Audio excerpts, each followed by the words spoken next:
Afghanistan pada awal abad ke-20 adalah sebuah kerajaan yang dipimpin oleh Amanullah Khan.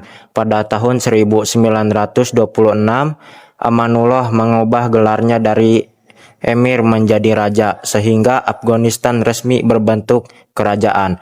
Amanullah mencoba melakukan berbagai modernisasi, termasuk membangun sistem hukum baru, memperkenalkan pendidikan modern, dan mengurangi peran tradisi konservatif. Namun, kebijakan modernisasi yang terlalu cepat dan dinilai menentang norma sosial menyebabkan munculnya penolakan luas. Akibat tekanan politik dan pemberontakan, Amanullah turun tahta pada tahun 1929. Penggantinya adalah Muhammad Nadir Shah yang naik tahta pada tahun yang sama. Namun, pemerintahannya hanya berlangsung singkat karena ia dibunuh pada tahun 1933. Kekuasaan kemudian jatuh ke tangan putranya, yakni Zahir Shah, yang berkuasa hingga tahun 1973. Zahir Shah memerintah selama 4 dekade. Pada masa pemerintahannya, Afghanistan mengambil posisi netral dalam Perang Dunia II dan tidak terlibat langsung dalam konflik global. Pada tahun 1964, ia mengadakan Sidang Loya Jirga, sebuah dewan tradisional besar Afghanistan yang menghasilkan konstitusi baru. Konstitusi ini membuka sedikit ruang demokrasi dengan berbentuk parlemen dan kabinet. Meskipun raja tetap memegang kendali tertinggi negara, namun meskipun tampak stabil, pemerintahannya menghadapi masalah besar, ekonomi yang lemah, kesenjangan sosial yang luas, dan ketidakpuasan di kalangan militer serta politisi muda. Pada akhirnya, pada tahun 1973, ketika Zahir Shah sedang berada di Italia untuk berobat, sepupunya sendiri, Muhammad Dod Khan, melakukan kudeta militer. Kudeta itu berlangsung cepat dan hampir tanpa perlawanan, dan jatuhnya Zahir Shah. Berakhirlah sistem monarki Afghanistan yang telah berlangsung sejak 1926. Sehingga setelah kudeta tahun 1973, Muhammad Dod Khan memproklamasikan berdirinya Republik Afghanistan dan menjabat sebagai presiden pertamanya. Daud sebenarnya pernah menjadi perdana menteri di bawah Zahir Shah, namun ambisinya mendorong ia untuk menghapus monarki. Pada awal pemerintahannya, Daud dekat dengan Uni Soviet. Afghanistan saat itu memang sudah lama menerima bantuan militer dan ekonomi dari Moskow. Namun Daud berusaha menunjukkan sikap independen. Ia mulai menyingkirkan penasihat militer Soviet dan mencoba membangun hubungan baru dengan negara-negara Arab, termasuk Arab Saudi serta Amerika Serikat. Ia bahkan menerima konsultan asing dari berbagai negara-negara selain Soviet yang membuat Moskow curiga. Daud menjalankan pemerintahan yang otoriter. Ia mengendalikan politik dengan tangan besi dan membatasi kebebasan oposisi. Pada tahun 1977, ia memimpin Uni Soviet, Leonid Brezhnev, yang ingin mempererat dominasi Soviet atas Afghanistan. Penolakan ini mempertegang hubungan antara Kabul dan Moskow. Namun langkah-langkah Daud juga menimbulkan permusuhan dengan kelompok PDPA, yaitu People Democratic Party of Afghanistan, Partai Komunis Afghanistan yang sebelumnya cukup dekat dengan Soviet. PDPA mulai melihat Daud sebagai musuh politik utama. Akhirnya pada tahun 1978, Daud Khan digulingkan dalam kudeta besar yang dikenal sebagai Revolusi Saur. Revolusi Saur terjadi pada bulan April 1979, di mana kata Saur sendiri berarti April dalam kalender Persia. Kudeta ini dilancarkan oleh PDPA, Partai Komunis Afghanistan yang terbagi dalam dua faksi besar, Khalq yang berarti massa dipimpin oleh Nur Muhammad Taraki dan Hafizullah Amin. Parcham yang berarti bendera dipimpin oleh Babur Karmal.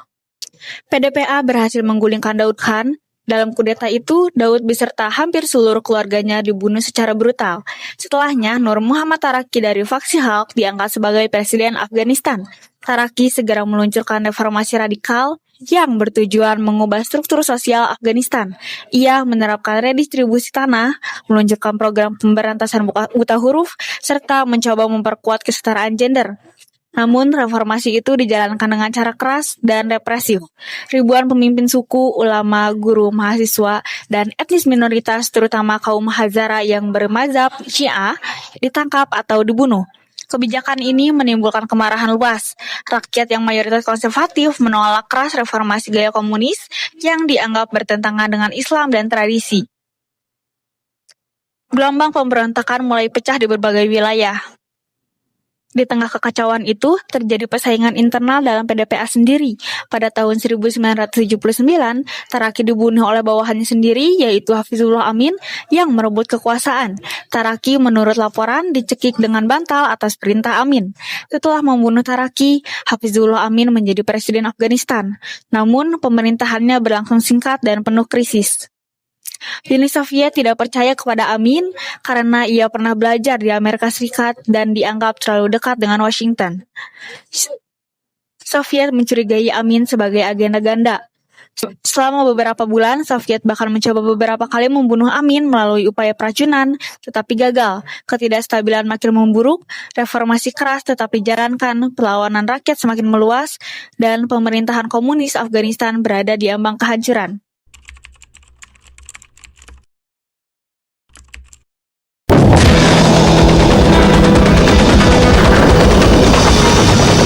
Pada akhirnya, Uni Soviet memutuskan untuk melakukan intervensi langsung.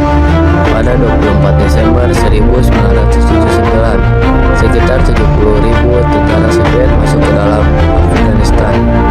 3 hari kemudian, pada 27 Desember 1979, pasukan khusus Soviet menyerbu istana Tajbek di Kabul. Dalam operasi ini, Hafizullah Amin dibunuh dan posisinya digantikan oleh Babur Karmal dari faksi Parcham yang dianggap lebih loyal kepada Moskow. Dengan demikian, Afghanistan jatuh sepenuhnya ke dalam cengkraman Soviet. Namun, invasi ini juga menjadi awal dari perang panjang yang melelahkan. Perang Soviet Afghanistan 1979 sampai dengan 1989. Mujahidin mendapatkan dukungan besar dari luar negeri. Amerika Serikat melalui Badan Intelijen CIA memberikan bantuan dana, senjata, dan pelatihan. Bantuan ini disalurkan lewat Pakistan yang berperan sebagai pangkalan utama Mujahidin. Arab Saudi dan negara-negara Teluk juga memberi dana besar, sementara Cina menyalurkan bantuan militer. Dalam peperangan, Mujahidin menggunakan taktik gerilya. Mereka menyerang konvoi pasukan Soviet di pegunungan, melakukan serangan mendadak, lalu bersembunyi kembali. Medan perang Afghanistan yang berat membuat Soviet kesulitan dan mempas perlawanan. Titik balik terjadi setelah tahun 1986 ketika Amerika Serikat mulai memasuk rudal anti pesawat Stinger. Senjata ini mampu menjatuhkan helikopter dan pesawat tempur Soviet, sehingga kekuatan udara Soviet yang sebelumnya dominan mulai lumpuh. Ketika Mikhail Gorbachev naik menjadi pemimpin Uni Soviet pada 1985, Ia menyadari bahwa perang Afghanistan adalah perang yang tidak bisa dimenangkan. Pasukan Soviet mengalami demoralisasi, ribuan prajurit tewas, dan biaya perang sangat membebani ekonomi Soviet.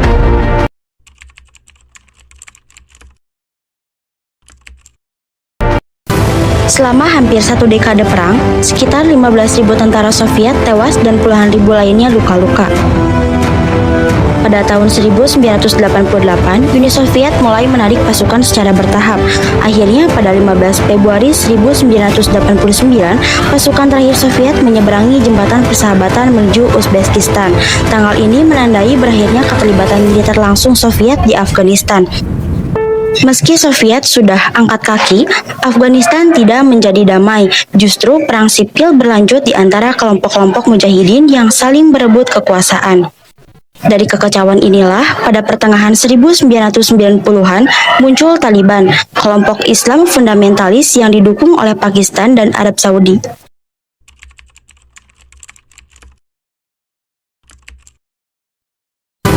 Afghanistan mengalami perubahan besar sejak menjadi kerajaan di bawah Amanullah Khan 1926 yang gagal mempertahankan kekuasaan akibat modernisasi yang ditolak rakyat. Raja Zahir Shah 1933 sampai 1973, pemerintahan cukup lama tetapi akhirnya digulingkan sepupunya, Daud Khan, yang mendirikan Republik Pemerintahan. Daud Khan berakhir dengan kudeta komunis PDPA 1978 yang memicu perlawanan rakyat luas dan memperebutkan kekuasaan internal Uni Soviet, lalu menginvasi Afghanistan 1979 untuk mempertahankan rezim komunis, tetapi menghadapi perlawanan mujahidin yang didukung AS, Pakistan, dan negara-negara Arab. Setelah perang panjang dan kerugian besar, Soviet mundur pada 1989, namun Afghanistan tetap dilanda perang sipil yang kemudian melahirkan Taliban pada 1990-an.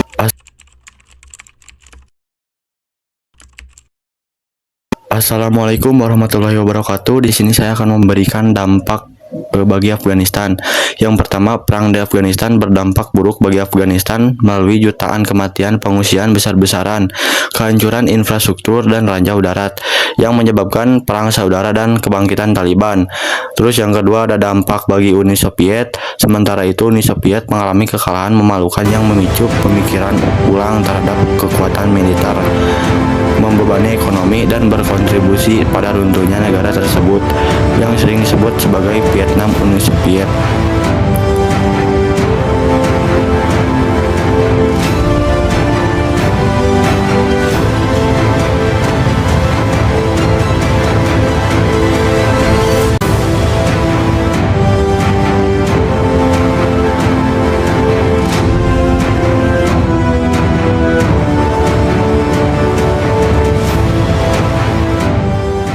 My name is Igor Yering.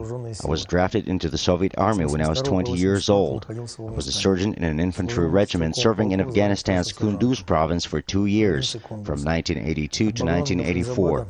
Right now, I'm a director of a state museum of Afghan war. We knew that we were needed, that we gave 2 years of our lives to serve our motherland. Back then, it was the time of communism. There was us over me, and the state over a person. When you're 20, you don't ask many questions, you just follow orders, especially because you took an oath. It was only the best who was sent to serve abroad, and I was proud to be one of them. That's difficult to cope with. I feel deep sorrow when I talk to a mother who lost her only child, and she tells me she will never have grandchildren. I would tell a young soldier going into Afghanistan, try not to fire a weapon. When you come home, you start to realize that you followed the orders that sometimes contradicted your personal beliefs. And that's what you have to live with for the rest of your life.